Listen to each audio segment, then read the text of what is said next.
চুপি চুপি কথা বলো, মুখে কিছু বলো না, মন নিয়ে খেলা করো, এগিয়ে চলো না।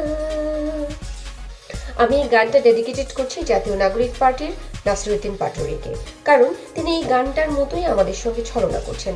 তিনি বলেছেন যে কুসুম কুসুম প্রেম করবে না জাতীয় পার্টির সঙ্গে, অথচ তিনি গরম গরম সম্পর্ক রাখছেন জাতীয় পার্টির সঙ্গে। যেমন তিনি আল মামুনকে জাতীয় পার্টির, তিনি কিন্তু দীর্ঘদিন ধরে জাতীয় পার্টির একজন নেতা ছিলেন, তিনি সভাপতি ছিলেন জাতীয় পার্টির, 2 বছর তিনি জাতীয় পার্টির সঙ্গে আরও লং টাইম ধরে তিনি জাতীয় পার্টির সাথে সম্পৃক্ত ছিলেন। তাকে এনসিপি রংপুরের আহ্বায়ক কমিটিতে আহ্বায়ক বানিয়েছে, তাকে রেড কার্পেট বিছিয়ে তাকে গ্রহণ করা হয়েছে, তাকে স্থান দেওয়া হয়েছে এবং তিনি সামনেও রংপুর থেকে এমপি ইলেকশন করবেন। এদিকে আক্তার সাহেব বলেছে জাতীয় পার্টি মানে জাতীয় পার্টি না, জাতীয় পার্টি মানে আওয়ামী লীগ, জাতীয় পার্টিকে নিষিদ্ধ ঘোষণা করা হোক।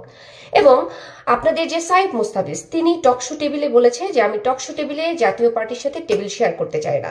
এমনকি সবার সামনে, ক্যামেরার সামনে তিনি বলেছে জাতীয় পার্টি হচ্ছে আওয়ামী লীগের দোসর, ফ্যাসিস্ট বলে তাকে আখ্যায়িত করা হয়েছে। তাহলে যাকে আপনারা ফ্যাসিস্ট বলছেন, যাকে বলছেন যে দলকে আপনারা বলছেন যে আওয়ামী লীগের গুপ্তচর, 16 বছর যেই দল আমাদের সাথে ফ্যাসিজম করেছে, স্বৈরাচারী অত্যাচার চালিয়েছে, তাদের মধ্যে যে জাতীয় পার্টিকে আপনারা তাদের সাথে তুলনা করছেন, একই কথা। তাহলে তাদের মধ্যে থেকে তাদের একজন নেতাকে নিয়ে আপনারা হচ্ছে এনসিপিতে মেম্বারশিপ দিলেন, আহ্বায়ক বানালেন, এবং হচ্ছে তাকে সে হচ্ছে সামনে নমিনেশন নিয়ে এমপি ইলেকশনও করবে। তাহলে এই যে আপনারা যে বলছেন যে কুসুম কুসুম প্রেম করবেন না, কিন্তু আপনারা গরম গরম সম্পর্ক রাখছেন। আমার প্রশ্ন হচ্ছে তার মানে কি?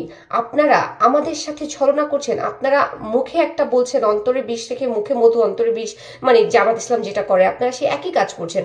এমন কি ডিল আপনাদের মধ্যে হয়েছে, এমন কি আদান প্রদান হয়েছে, এমন কি একটা কিছু করেছে আল মামুন যে আপনারা তাকে জাতীয় পার্টি থেকে নিয়ে এসে এনসিপিতে তাকে আহ্বায়ক বানিয়ে ফেললেন, তাকে রেড কার্পেট বিছিয়ে তাকে গ্রহণ করলেন, তাকে এত পদমর্যাদা দিচ্ছেন।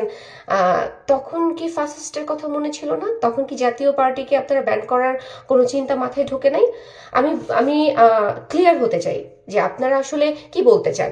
এই আপনারা হচ্ছে জামাতকে নিয়ে, জামাতের স্টেজে গিয়ে নারীদেরকে নিয়ে অনেক কিছু বলেন আপনাদের নেতা হাসনাত, আবার আপনারা এই হচ্ছে মুনাফিক বলতেছেন এখন জামাতকে। আজ গতকালকে বললেন যে জাতীয় পার্টিকে আপনারা নিষিদ্ধ করতে চান, ব্যান করতে চান, আজকে আবার হচ্ছে জাতীয় পার্টির একজন নেতাকে নিয়ে আপনারা আহ্বায়ক বানিয়ে দিচ্ছেন। তার মানে হচ্ছে আপনারা এমন কিছু করছেন ভেতরে যেটা আমরা জানি না। সুতরাং আমরা যেটা জানতে পারবো আমাদেরকে জানিয়ে করেন, যাই করেন, কারণ আমরা তো সাধারণ জনগণ, মানে দিন শেষে তো আমাদের কাছে আপনাদেরকে আসতে হবে। সুতরাং আমাদেরকে জানিয়ে